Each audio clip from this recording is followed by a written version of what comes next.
আর্জেন্টিনার ফরওয়ার্ডের অভাব কখনোই ছিল না।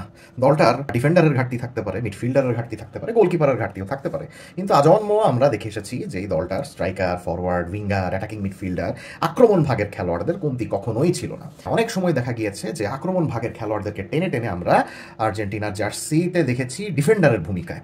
মার্কাস আকুনিয়া যেরকম ক্লাবে খেলতেন উইঙ্গারের ভূমিকাতে, তাকে টেনে বানানো হলো ফুল ব্যাক। একই কথা বলা যায় হোনাস গুতিয়েরেজের ব্যাপারে।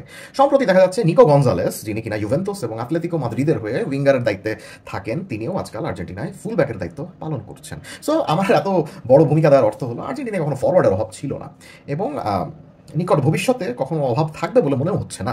কারণ আপনারা জানেন যে অনূর্ধ্ব-20 বিশ্বকাপ চলছে এবং আজ সকালে কলম্বিয়াকে হারিয়ে আর্জেন্টিনা ফাইনালে চলে গিয়েছে।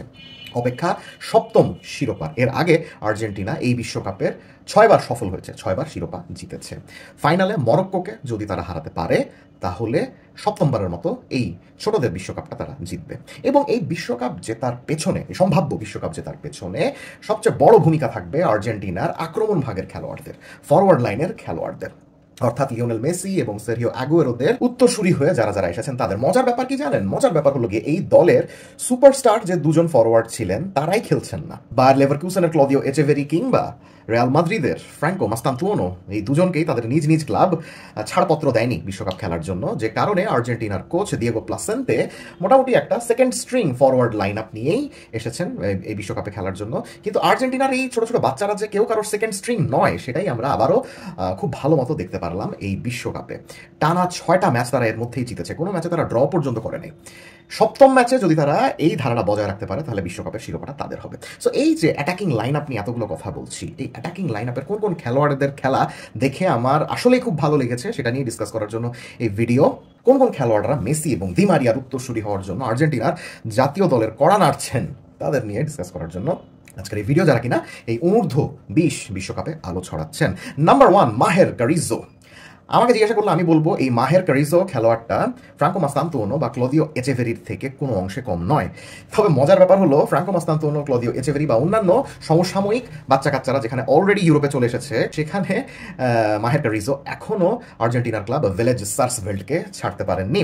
তবে তার কোয়ালিটি কত বেশি সেই জিনিসটা আমরা খুব ভালো মতো বুঝতে পারি একটা মাত্র তথ্যে।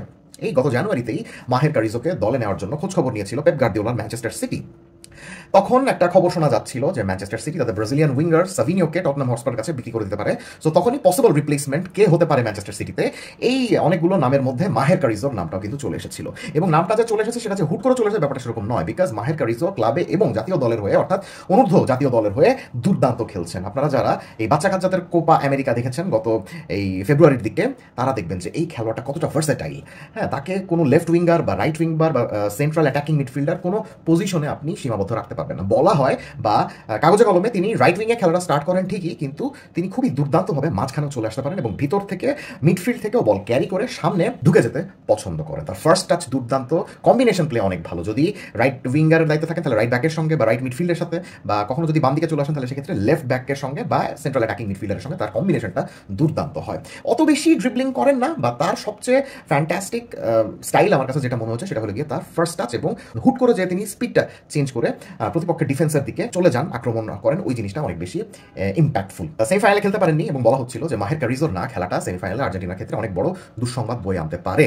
দুঃসংবাদ বয়ে আনতে পারেনি বিকজ মাহের কারিজোর মতোই আরও কিছু বাচ্চা কাচ্চা আর্জেন্টিনার রয়েছে যারা কিনা অসাধারণ খেলছে, তাদের ব্যাপারে এখনই আসছি। মাহের কারিজোর আরেকটা জিনিস আমার অনেক জোস লাগে, সেটা হলো উনি যখন মিডফিল্ড থেকে বলটা ক্যারি করেন তখন তিনি বডি পজিশনটা এমনভাবে রাখেন এবং এমনভাবে দৌড়ান যাতে বলটাকে খুব তাড়াতাড়ি প্রতিপক্ষর কোনো খেলোয়াড় কেড়ে নিতে পারেন না, অর্থাৎ উনি বলটাকে খুব ভালো মতো শিল্ড করতে পারেন। অ্যান্ড আধুনিক ফুটবলে ফরওয়ার্ডদের কাছ থেকে অফ দ্য বল মুভমেন্টের ক্ষেত্রে অনেক চাহিদা থাকে কোচের। ওইসব ডিফেন্সিভ কন্ট্রিবিউশনের দিক থেকেও যদি আমরা লক্ষ্য করি যে প্রতিপক্ষের সঙ্গে তিনি ডুয়েলসে কতটুকু সফল হচ্ছেন বা ডিফেন্সিভ অ্যাকশনসে কতটুকু সফল হচ্ছেন, কতটুকু প্রেস করতে পারছেন, তিনি ডিফেন্ডারদেরকে কতটুকু চাপ দিয়ে তাদের কাছ থেকে ভুল বের করে আনতে পারছেন প্রতিপক্ষ ডিফেন্ডারদেরকে, এই জিনিসগুলো মাহের কারিজো দুর্দান্তভাবে করতে পারেন। Number 2, Gianluca Prestianni. আমি এখনই বলছিলাম যে মাহের কারিজো সেমিফাইনালে খেলতে পারেননি দেখে অনেকে চিন্তা করছিলেন, কিন্তু আসলে চিন্তা করার কারণ নেই, বিকজ আর্জেন্টিনায় আছেন জানলুকা প্রেস্টিয়ানি। তিনি একই সঙ্গে অ্যাটাকিং মিডফিল্ডার এবং উইঙ্গার। যখন দলের যে পজিশনে তাকে দরকার তিনি সেই পজিশনে দুর্দান্তভাবে খেলেন। মাহের কারিজো না খেলতে পারলে কি হয়েছে, এই জানলুকা প্রেস্টিয়ানি আর্জেন্টিনার হয়ে কোয়ার্টার ফাইনাল এবং সেমিফাইনাল দুই ম্যাচেই দুর্দান্ত খেলেছেন এবং ম্যান অফ দ্য ম্যাচ হয়েছেন। এর মধ্যেই তিনি আর্জেন্টিনা ছেড়েছেন। আর্জেন্টিনা যখন থাকতেন তখন তিনি ভেলেস সার্সফেল্ডের হয়েই খেলতেন, কিন্তু সম্প্রতি তিনি যোগ দিয়েছেন পর্তুগিজ ক্লাব বেনফিকায়, যার কোচ এখন জোজে মরিনিও। আমরা এর আগেও দেখেছি যে ট্যালেন্টেড অ্যাটাকিং খেলোয়াড়দেরকে কখনো কখনো কিন্তু মরিনিও অনেক বেশি প্রশ্রয় দেন। আমরা যদি মেসুত ওজিলের কথা বলি, আমরা যদি ওয়েসলি স্নাইডারের কথা বলি, আমরা যদি আনহেল দি মারিয়ার কথা বলি, সো ওই তালিকায় কি জানলুকা প্রেস্টিয়ানি আগামী কয়েক বছরে নিজেকে দেখতে চান কিনা বা তুলতে পারবেন কিনা, সেই জিনিসটা অত্যন্ত আগ্রহ ভরে আমরা লক্ষ্য করব। প্রেস্টিয়ানিও অনেকটা মাহের কারিজোর মতোই, কিন্তু তিনি নমিনালি লেফট থেকে খেলা শুরু করেন as a left winger, but কখনো কখনো আমরা তাকে মাঝখান দিয়েও কিন্তু দেখি। ইভেন আমরা কলম্বিয়ার এগেন্স্টে যে তার অ্যাসিস্টটা দেখলাম, সেই অ্যাসিস্টেও কিন্তু আমরা দেখেছি যে তিনি মাঝখান থেকে বল ক্যারি করে দুর্দান্তভাবে সামনে চলে যাচ্ছিলেন এবং পিন পয়েন্ট একটা অ্যাসিস্ট দেন মাতেও সিলভেত্তির দিকে। Number 3, Matteo Silvetti. ইন্টার মায়ামিতে খেলছেন বর্তমানে ভদ্রলোক। কিছুদিন আগে আর্জেন্টিনাতে ছিলেন নিউয়েলস ওল্ড বয়েজের হয়ে, এখন লিওনেল মেসি, রদ্রিগো দি পল এদের সঙ্গে খেলছেন। এবং তাকে আমার মনে হয় না ইন্টার মায়ামির কোচ হাভিয়ার মাচেরানো খুব ভালো মতো ইউটিলাইজ করতে পারছেন, বিকজ তাকে অলওয়েজ উইংয়ে খেলাচ্ছেন। বাট মাতেও সিলভেত্তির খেলা দেখে আমার কাছে যেটা মনে হয়েছে, that he is a fantastic number 9। তার শট পাওয়ার দুর্দান্ত, শটের টেকনিকও দুর্দান্ত। ডি বক্সে ঢুকে তিনি গোল শিকারীর মতো বিহেভিয়ার করেন, যেটা কিনা একটা প্রপার নাম্বার 9-এর অন্যতম একটা বৈশিষ্ট্য। আর মাতেও সিলভেত্তির আমরা কিন্তু চাইলেই সুপার সাব বলতে পারি, কারণ এই বিশ্বকাপে এর মধ্যেই তিনি একটা ম্যাচও স্টার্ট করেননি, কিন্তু গত 3 ম্যাচে সাবস্টিটিউট হয়ে নেমে দলকে উদ্ধার করেছেন গোল করার মাধ্যমে, এবং তার টেকনিক মুগ্ধ করেছে বিশ্বজোড়া আর্জেন্টাইন সমর্থকদের। Number 4, Alejo circo. এই তালিকায় তুলনামূলকভাবে সবচেয়ে কম ভার্সেটাইল খেলোয়াড় এই আলেহো সার্কো, যিনি কিনা একদম প্রপার নাম্বার 9।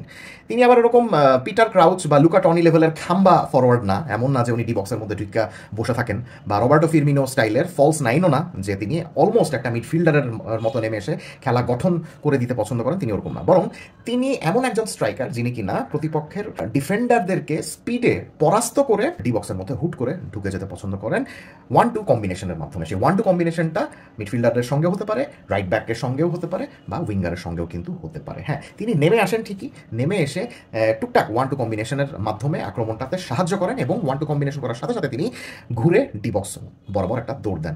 এই খেলার স্টাইলটার সঙ্গে আমরা মোটামুটি পরিচিত। আমরা বিখ্যাত বেলজিয়ান স্ট্রাইকার রোমেলু লুকাকুকে এরকম স্টাইলে খেলতে দেখি, বা বর্তমানে ম্যানচেস্টার ইউনাইটেড এবং নাপোলির ফরওয়ার্ড আছেন রাসমুস হয়লুন্ড, তিনিও কিন্তু অনেকটা এই স্টাইলে খেলে থাকেন। সো আলেহো সার্কোর মধ্যে ওই গুণটা রয়েছে, এবং ওই গুণটা সবার ফার্স্টে স্পট করেছিল বায়ার লেভারকুসেন। বায়ার লেভারকুসেনে তিনি সম্প্রতি যোগ দিয়েছেন, এবং আর্জেন্টিনার কোচ দিয়েগো প্লাসেন্তে তাকে মেইন নাম্বার 9-এর ভূমিকায় খেলাবেন এই নিশ্চয়তা দেওয়ার পরেই কেবলমাত্র আলেহো সার্কোকে বিশ্বকাপ খেলার ছাড়পত্র দেওয়া হয়েছে। সেই সিদ্ধান্তটা যে বাজে ছিল না সেটা আমরা নিশ্চিন্তে বলতে পারি। এর মধ্যে বিশ্বকাপে তিনি 4টা গোল করে ফেলেছেন, এবং তার মধ্যে একটা প্রপার নাম্বার 9-এর সব ধরনের গুণাবলী আমরা দেখতে পাচ্ছি। সো আর্জেন্টিনার এই ফরওয়ার্ড লাইনে আরো অনেক খেলোয়াড় রয়েছেন, ইয়ান সুবিয়াব্রে রয়েছেন, স্যান্তিনো অ্যান্দিনো রয়েছেন, মন্তোরো রয়েছেন, বাট এই সকল খেলোয়াড়দের থেকে আমার এই 4 জন খেলোয়াড়কে সবচেয়ে বেশি ট্যালেন্টেড বলে মনে হয়েছে। মাহের কারিজো, জানলুকা প্রেস্টিয়ানি, আলেহো সার্কো এবং মাতেও সিলভেত্তি। কমেন্ট সেকশনে জানিয়ে দিবেন যে আর্জেন্টিনার নতুন দিনের কোন কোন খেলোয়াড়ের খেলার স্টাইল আপনার সবচেয়ে দুর্দান্ত লাগছে।